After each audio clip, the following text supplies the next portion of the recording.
Salut à tous et bienvenue sur YouTube, c'est Sablier.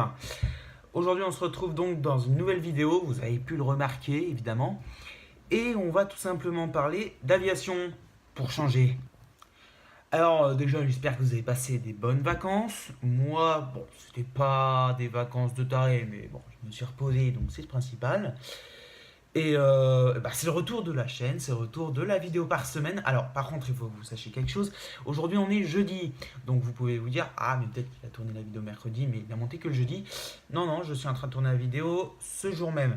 Donc, ce qu'il faut savoir, c'est que les vidéos, je les sortirai soit le mercredi, soit le jeudi, puisque le jeudi, je termine à midi, ce qui me permet de les faire.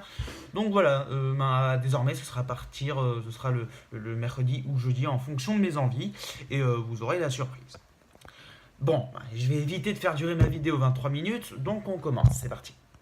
Dans les années 80, l'avion qui règne en maître, c'est le Boeing 747 dans le domaine long courrier. Et pour cause, l'avion il peut transporter plus de 300 personnes et dispose de 4 turboréacteurs, ce qui lui permet sans problème de traverser l'Atlantique.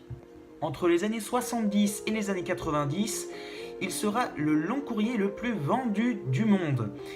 Avec sa bosse caractéristique, cet avion est mythique, et on le connaît tous. Il est, avec le Concorde et la 380, l'avion de ligne le plus reconnaissable. Et si vous voulez plus d'informations sur ce gros quadrimoteur, je vous laisse voir ma vidéo. Si vous êtes prêt à regarder 18 minutes d'un mec qui parle d'un avion sans faire de cut. Promis, je ressortirai une vidéo à ce sujet, puisque je peux comprendre que ça démotive pas mal de gens de la regarder. Mais bon, passons au cœur du sujet. Au début des années 70, le Boeing 747 est une véritable révolution. C'est un avion tout nouveau, quadrimoteur, qui peut aller partout sur le globe relativement rapidement et beaucoup de compagnies aériennes en font l'acquisition. Et à ce moment-là, deux constructeurs cherchent à lui voler la vedette, Lockheed et McDonnell Douglas. Afin de concurrencer le gros quadrimoteur, ces constructeurs aéronautiques ont eu pour idée de réduire le nombre de moteurs au nombre de 3. Cela aurait des avantages pour les compagnies aériennes. Effectivement, des moteurs en moins, c'est l'entretien en moins. Et ça peut faire aussi des avions qui peuvent traverser l'Atlantique, puisque 2 moteurs sur 3, s'il y en a un qui tombe en panne, ça reste amplement suffisant pour traverser l'océan. Même au début des années 70. Ainsi, les deux constructeurs aéronautiques penserait pouvoir détrôner le mythique 747 en proposant un avion qui a un moteur en moins. Malheureusement, les deux constructeurs ont eu l'idée en même temps et ont sorti leur appareil à un an d'intervalle. 1971 pour le McDonnell Douglas DC-10 et 1972 pour le Lockheed L-1011 TriStar. Ces avions sont sortis juste après les premières versions du Boeing 747. Alors vous allez me dire, pourquoi les compagnies aériennes ont quand même préféré le Boeing? Pour une raison bien simple. Là où un DC-10 ou un TriStar pouvait transporter environ 260 passagers en triclasse, un 747 était capable d'en transporter 400. Donc certes, ces avions coûtent moins cher en entretien, mais ils transportent quand même beaucoup moins de passagers, donc rapportent moins. Donc le 747 était au final un choix plus intéressant pour les compagnies aériennes. Malgré le fait qu'il soit plus cher à l'achat, qu'il consomme plus, qu'il ait plus de moteurs, qu'il nécessite plus d'entretien, qu'il prenne plus de place, il transportait plus de passagers, et c'était ça, sa marque de fabrique. De plus, il y a son rayon d'action qui est largement supérieur. Le 747-100 pouvait parcourir presque 9000 km, là où encore une fois un TriStar ou un DC-10 pouvait en faire que 7500. Et oui, le rayon d'action, ça fait aussi la différence.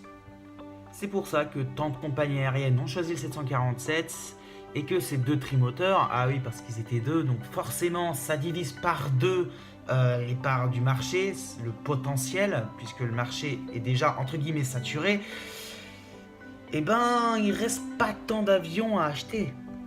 Et le souci, c'est que ces trimoteurs ne se sont pas très bien vendus.